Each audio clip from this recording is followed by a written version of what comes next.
Hello, everybody. I'm joined by my good friend Will Terrell. He is a comic book artist. He's been doing it for many years. Really good guy. Overall, got pretty good laugh. Ha ha ha. But anyway, hi Will. Thanks so much for joining me today for this interview. As I said, Will is a comic book artist and a cartoonist and a husband too. Uh, He's here somewhere. he has an invisible wife. Well, no. He's visible to me. That's all that matters. No, but hi. Hey, how's it Welcome. going? It's going good. Um, Thanks so, for having me on. you're welcome. Yeah. Uh, One of the reasons I wanted to interview you is just because I'm such a huge fan of your stuff. Oh. When I saw your YouTube channel, it was one of those channels that it's like, why haven't I seen this before? There was, I think it was Thad Taylor. He Uh-huh. he, he Yeah. might have featured you, and so that was awesome seeing your work. How did you get started? Maybe we could start from the beginning. Where were you born? And how did you first encounter art in your life? Oh, wow. I was born in Texas, Austin, Texas. And I've lived here most of my life, but I mean, I moved around a lot. Like, I lived in Colorado for a while, lots of places in Texas. Lived in California for a while, and I basically, I mean, I was always an artist when I was a kid, but I was never that great of an artist. But I really latched onto it and latched onto storytelling because it was the only thing I could take with me everywhere. You Hmm. know, anytime I moved to a new place, I could bring my sketchbook with me, or I could bring my stories. And anytime I'd have to start over at a new school and have to start over making friends, I could just make up stories about everything going right, Right. especially when things went wrong. So that I didn't know that you could actually do art or storytelling for a living. And so when I found out, in like just before graduating high school, that you could do it for a living, or that I met people that were talking about doing it for a living, it kind of blew my mind because I'd always done that, and it never even occurred to me that I could do it as a job. When did that happen? When did you learn that? Because I remember the same experience for myself, and it was yeah. Well, I mean, I don't know why it never really occurred to me before. Because I collected like Teenage Mutant Ninja Turtles when it came out, and when the Image comic books came out, I got the very first, Youngblood and Spawn and all those. I don't know why it didn't occur to me then that I could be an artist, but I guess mainly because um, I was never the artist that people responded to. Like, I draw with friends at school, and kind of people would pass mine off like, oh, that's all right, and the guys sitting next to me, they're like, oh, that's awesome, and they were always excited about their work. And so I always saw myself more as a writer and never even considered art for a living. And it wasn't until after high school, a friend of mine had asked me to write a story for him to draw, and he just never got around to drawing it because artists in general are flaky. And so I decided to just draw it myself, and that was really the starting point of my career. I fell in love with telling my own stories, and sorry, I had the air conditioner going. Yeah, I fell in love with telling my own stories, and I decided that if it took me 10, 15 years to actually learn how to draw well, that I might as well start now. I don't know why I had that long-term vision, but I figured if it took 10 years to become a doctor or a lawyer, you know, I might as well do something I'm really passionate about. And that was the only thing I felt like I was good at was writing. Huh. I don't know why it never occurred to me to do anything else. That's that's really inspirational. That I don't know. How did you figure that out? That it was akin to something like being a doctor. That yes, you just have to put in the time. Um, I don't. I guess I started looking into becoming an architect. Uh, I was like, if what are the different options of being an artist? And I talked to a couple people that actually did architecture for a living, and they all said it was 7 years in school and then interning, and it'll be 10 years before you're really making money with it. And that's what got my mind thinking along those lines. Um, but yeah, and same thing with doctors. I knew it always took a long time to become a doctor. Hmm. I didn't know how much money you can make as an artist, and I'm not rolling in cash or anything, but I do what I love. Yeah. Okay, so you have this idea now. Okay, you're going to be an artist, and it's Mhm. going to take a while. So could you walk through the steps then that took you from there to here? Uh, well, I wrote my first story, and like I said, my friend, I tried to get him to draw it, and he he was like, I don't know how to do backgrounds, and so I was like, well, I'll just draw the backgrounds myself. And then he said, I don't know how to ink, and so I was like, well, I'll just ink it myself. And then within a few pages, I was like, I'm just doing it all myself, so might as well just do the rest of it. And so I think on that story, I only did maybe 6 or 7 pages, and then my sociology professor at Texas Tech, where I was going, was Young Mei Tsai, and he was Francis Tsai's father.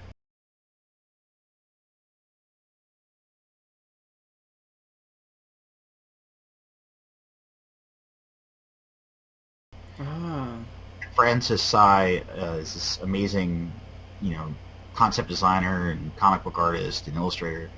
And he's like, my son Francis, he draws. Would you like me to introduce you to him? And I was like, uh, sure. I had no idea who he was talking about. And he just showed me. He brought back this pile of drawings that Francis had done. It blew my mind. I mean, even back then, like in college, Francis was amazing. And he's older. He's like 10 years older than me. And so I started talking to him, and we both found out we had the same love for Appleseed and Masamune Shirow, Ghost in the Shell. And so I started writing a story for him, and he did like the first version of that. It was like a 16-page story, and I printed it up and took it to a small convention in San Antonio. And everywhere I went, I got the same like critique from people. They're like, "So you didn't draw this?" And I was like, Hmm. no, I didn't. I wrote it, I created it, I paid for it. And they're like, but you didn't draw it. And that was such a frustrating experience to me that I decided that I was going to start drawing my own stories. I'm going to keep writing for other people, but I'm going to start drawing my own stories. And so we left that convention, and I started working on this other series called Dark Ages. And I wrote another story for Francis to draw, and we decided to put them together as a flip book, where it was half one story on one side, Right. half my story on the other side. And I spent like $1,000 printing it up, and we took it to San Diego Comic Con in 1997. And couldn't basically I couldn't sell it. We didn't have a table, and I found out pretty quickly I couldn't even give it away. Like they Really? loved Francis's artwork, but they didn't like my artwork at all, and it Oh. was it was very embarrassing because everyone I'd show it to they'd look at my stuff, and they just like cringe, like, ooh, this is bad. I have to be honest, you should be an accountant, you should be a anything but artist. I was like, what? And then they'd flip it over, and they'd see Francis like, whoa, this is amazing. Whoa, did you do this? And I'm like, no, I did not do this. That's the other guy. That's the other guy who would go on to do amazing things with his career. So I learned very early on to confront my own ego. It was, very challenging. So I got good critiques that first year from a few artists, and then most of them were just like, "You are in for a decade of heartache if you keep trying to draw." Really? Wow. They were very discouraging. If anybody wants to see pages from that book. It's on my website, willterrell.com, and I put the PDF like up maybe a month or two ago. So it's kind of old, and I mean, you can see potential in it, but the inks are really bad. There's terrible anatomy. Like one of the main characters, she looks like a blow-up sex doll. Like it's just she's all like a fish. Like it, I didn't know anatomy at all. But most of everybody I showed it to they'd give me a little bit of feedback, like you need to start working on anatomy, you need to start working on perspective. And then this one artist showed me, his paintings. Like he had these gorgeous like Frank Frazetta type paintings. And I admired his work for a while, and then he like reached behind and he pulled out this other painting that was terrible. Like it looked like a 5-year-old drew it. And he says, "I drew that 5 years ago." And I was like, "What?" He's like, "Yeah, if you go to school or you study, you practice, you'll get good at it eventually. You just got to put in a lot of hours, a lot of mileage, and keep trying." And that gave me courage to keep going with it. Yeah. Wow. So, yeah, because I was gonna actually ask, like, how did you not give up and just quit after hearing all that? I was just stubborn. I mean, I didn't have anything else. Yeah. I was terrible at math. And I was, not great at pretty much anything else. I didn't want to work at McDonald's for my life. But not that I ever worked at McDonald's, but I just didn't see any other option. Like, I wanted to be a storyteller, and I wanted to be an artist, and I figured I'd get there eventually. I mean, even if I was... I'm still... Like, I feel like I can be a much better artist now. Like, 5, 10, 15 years from now. I feel like that's when I'll be the artist that I want to be. Where now I'm content with a lot of my drawings, but I still have a lot of room for growth, especially where it comes to storytelling. Like telling stories that really suck people in and then leave a mark on them. Right. They read it and it changes them having read it. But that's the kind of stories I want to tell eventually. Cool. So after you got that critique, though, did you end up going to any art school, or? It took a while. It was right after that I enrolled at Texas Tech, and I started taking their figure drawing class. But it wasn't, especially, this was 15 years ago, they didn't like comic books at all. Mm-hmm. And they really didn't like illustration. They didn't like people to do linear art, where you just draw with lines. I don't know. Delineation, that's what it is. And so anytime I try and draw in that style, they would slap me on the wrist. Like, no.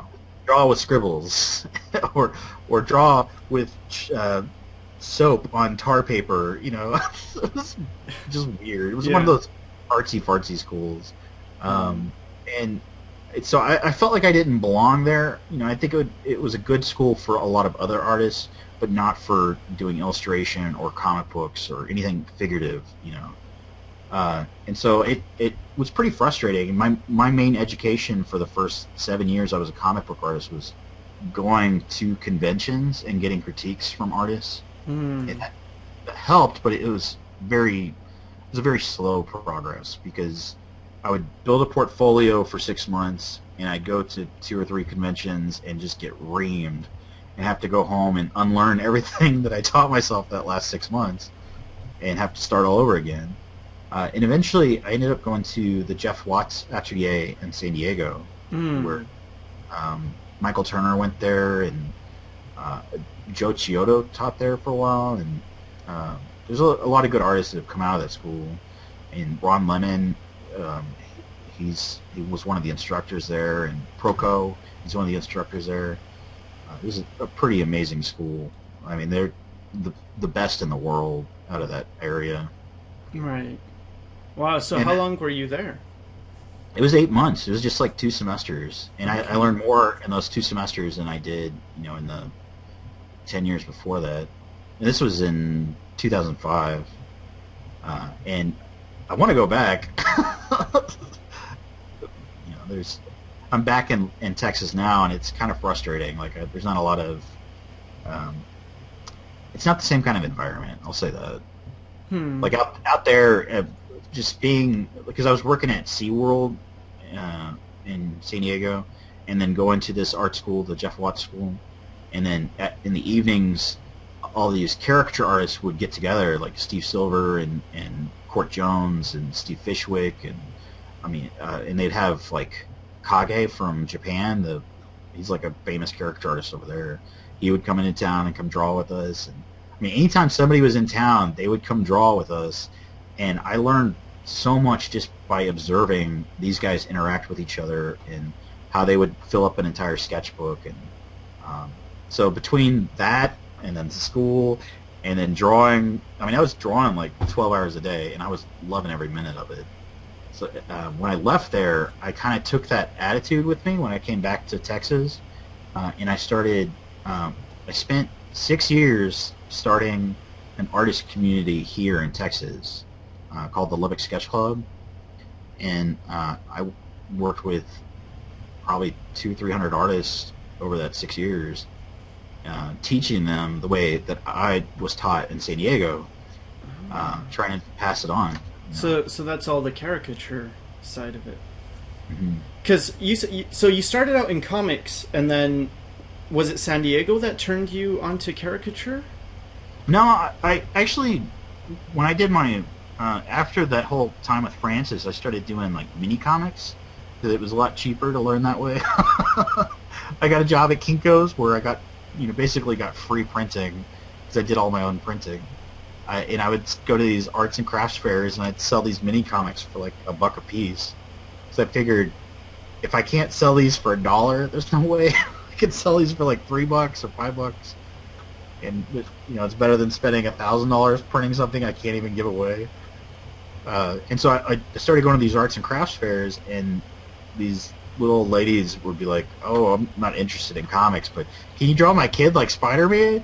And I was like, "Sure." And then I'd make like $100 in a couple hours doing caricatures, and I'd never even heard of caricatures. I was calling them comicatures. I was like, this is comicatures. Nobody's ever thought of this. I'll draw a kid as Spider-Man, and I'll make their head big. So I made more money with that. That became sort of my day job for a long time. I would go to flea markets and county fairs, and eventually I started doing it at like restaurants, just working on tips, and I got pretty good at it. And then that was another, because I went out to Comic-Con in like, I think it was '04, and I met Court Jones, who's like a world famous caricature artist, and he actually won the Golden Nosy that year, which is the big award for caricatures. Yeah. And he's like, "Come out to San Diego and you crash on my couch until you find a place," and come out to the school. And he was teaching caricature class there, and it was pretty amazing. And that's really when I started like taking it to another level with the caricature stuff. I've had a very like ambiguous career. It's just kind of all over the place. Yeah, because the Jeff Watts thing, that's like fine art almost, right? Yeah. So I needed that to develop my figurative art more for doing comic books, and that helped a lot. And in fact, when I came back, I started a figure drawing group here, and originally it was just in my house, and I'd have random strangers and naked women at my house, and we'd all just draw people, and then with the sketch club that developed into, we had our own studio for a while, and then somebody else took over, and that group, it's actually like 3 groups now. It's like split up. It's gotten so big. But everything I learned in San Diego, I brought back and kind of set up here. Because the way I looked at it was, I was frustrated that there weren't more resources in Lubbock, Texas, where I live. But I decided there's not that many resources because nobody's decided to put them here. Right. And what would happen if I saw this as an opportunity to create something? And so I did, and it made a huge impact. Like, it's helped. Basically, everything I do with the videos is stuff that I've taught people for the last 7 years. it's just the last 7 years it was like one-on-one. You know, we'd meet every week, and I'd work with 30, 40 artists each week, and some of them would be like kids that are like 7 years old or doing their first drawing, and some people were 77 years old who've been filling sketchbooks for their whole lives that they didn't know what to do with it. And then all the people in between, you know, the high school kids, the college kids, the guys my age that are kind of lost and don't know what to do with their careers. So I've worked with people, that whole spectrum, on help, you know, and just encouraging them and helping them just fall in love with drawing again and create a vision for themselves down the road. And that's something I got from Jeff Watts and from Steve Silver, from being around those guys, is that's just who they are. Like, they just constantly encouraging people, and I was like, I can do that. You know, it's not that hard to encourage people, and it makes your life better. It makes you more fulfilled, you know, and I don't know. So then, is that what led you to doing the YouTube videos then? How did that start? Yeah, well, because I'd been doing, like with the Sketch Club, one thing I learned was that every 6 months it was a different group of artists, and so it kind of felt like I was teaching the same lessons over and over, just in different ways. And so I decided it would be better use of my time to just put that message into videos and let it go out there and reach more people. It seems that people are responding to it. I get emails every day, and it's humbling. Like, it's helping people, I think. It's definitely. I mean, from my perspective, it's helping me a lot. Has it really? Yeah, totally. Because when I draw, I get tunnel vision, and I do this thing where I think, okay, I have to draw a pose, and then, okay, let's make it contrapposto, let's make it this, let's make it that, and I completely forget things like story. Like, what is this person doing? And I get caught up in anatomy and proportion and exaggeration and design and everything, but it's almost purposeless in a way. And then you made one video and you were talking about story, and it just hit me, and it's like, yeah, that's what I'm missing. That's what I'm missing. So it's weird how you can just miss the basics. You're like, huh, yeah, that makes sense. Yeah, my person should be doing something, and not just standing with shoulders and hips twisted in opposition. Yeah. Well, that's cool, man. I didn't know that. Yeah, you helped a lot of people, and I think, you know, you're gonna help way more people too. So, so I also saw your online comic. How did that come about? The Super Zeros? Yeah. I got the idea for it when I was living in San Diego. It's sort of a writing exercise. I started writing it just to start writing, because I did that first comic for Francis, and then I wrote about 5 or 6 books after that, and then I got it did wear down on me how many bad critiques I got on my artwork. It finally affected me. It made me stop writing, which is the thing. That's the reason I started, was to write. It's kind of like you're talking about doing all this stuff with your sketches, and then you forget to tell a story with it. Right. That happened to me for like 10 years, where I stopped writing, and I became obsessed with the idea of becoming a professional artist and getting my skill levels to a certain point where people would actually pay me to draw, and, you know, not critique my drawings constantly. And I sort of lost perspective of why I was doing it to begin with. And then when I finally started writing again, I realized, oh, I don't really know how to write. I know how to develop characters, and I know how to develop interesting plot points, but I don't actually know how to write so that people want to read it. And so with Super Zeros, it was like, I'm just going to start, and I'm going to make my mistakes and learn as I go, and hopefully it'll go somewhere. And I finally got to a point where the story where it was making people laugh, and they were coming back and reading it every single day. But then I finally realized what it was that I was frustrated about, and it was I didn't know what the story was about. there was no point to the story. It was just kind of a vehicle for me to tell jokes. Um, and so I stepped back and I started reading books like Brian McDonald's Invisible Ink, which is an amazing book on writing. I highly recommend it to anybody. And then Save the Cat, which is a good book. And then I've been taking storyboard classes too from Rad Seacrest, who's like a DreamWorks storyboard artist. And all these things have taught me how to craft a story so that it's engaging to its audience. It's not just something, it's not just popcorn that you pop in your mouth. You know, it's something like you really, it's a meal you sit down and you enjoy it, you savor it. And so I'm learning how to actually craft a story that way now. And so when I go back to doing Super Zeros, it will have that behind it instead of just being kind of a wandering gag machine. That makes sense. So did you ever consider animation then?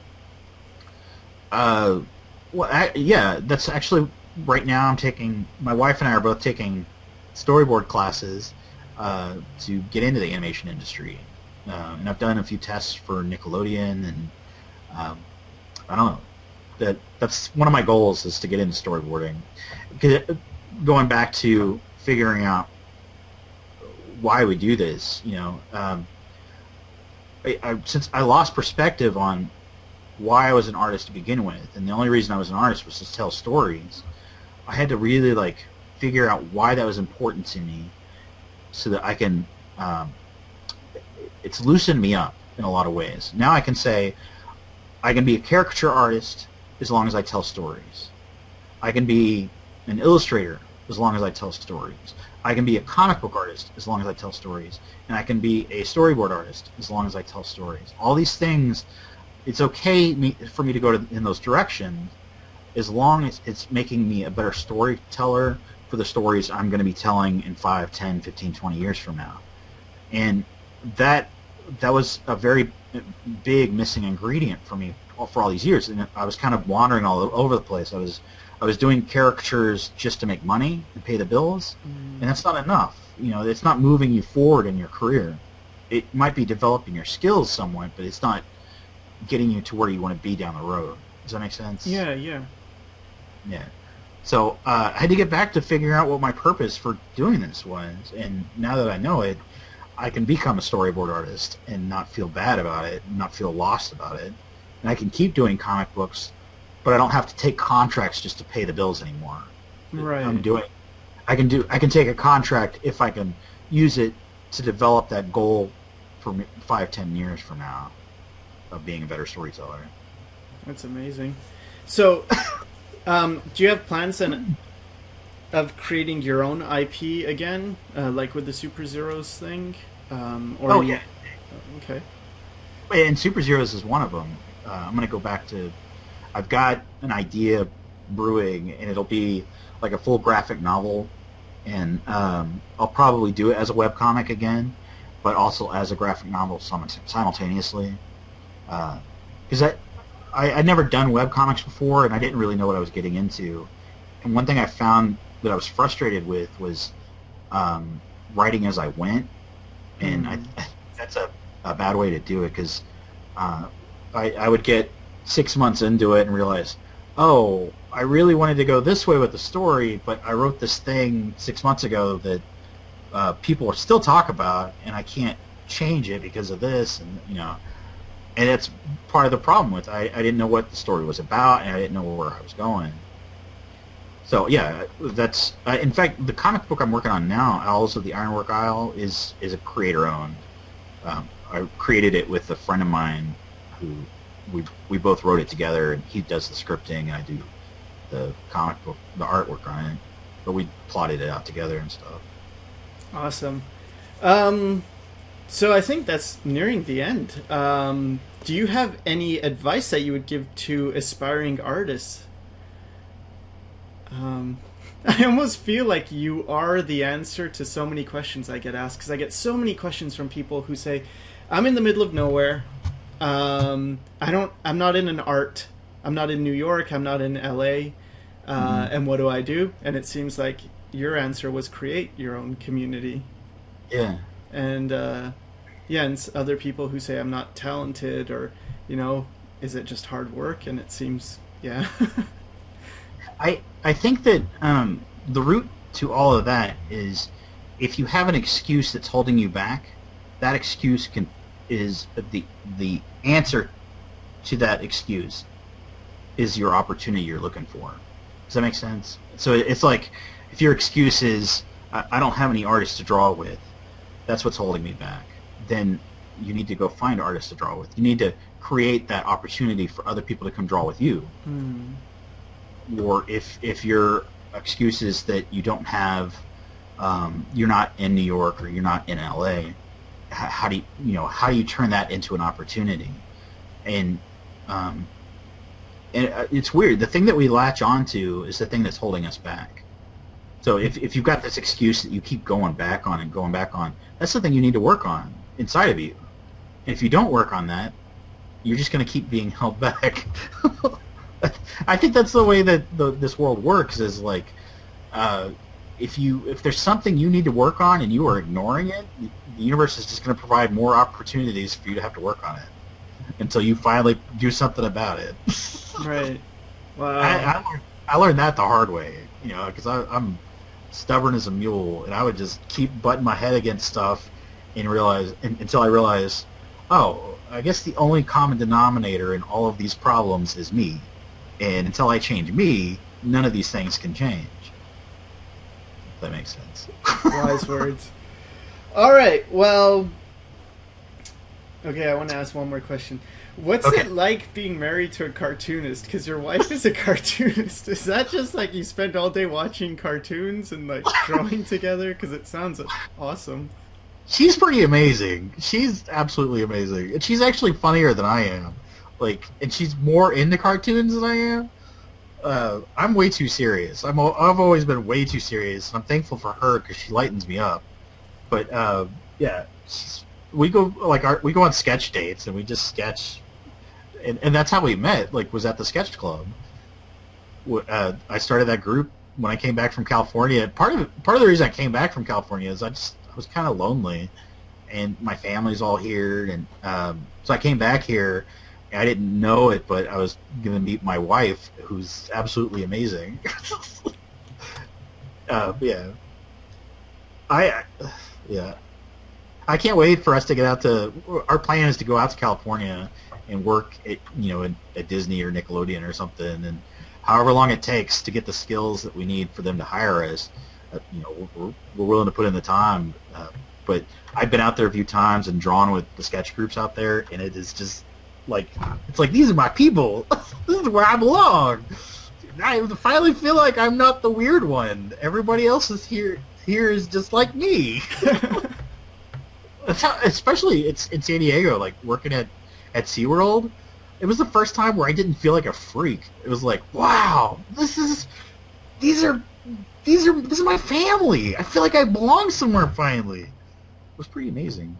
It's great. All right, well, thank you so much for spending time with me and for sharing your advice with everyone. And I really hope everyone watching, if you are not subscribed to Will Terrell, subscribe. He's awesome. He's freaking amazing. And you can just tell from this interview, great guy, great personality, great advice. Oh, you're making me blush. Yeah, so thank you, Will. Thank you for having me. And thank you, Internet people. Thanks for watching. Bye.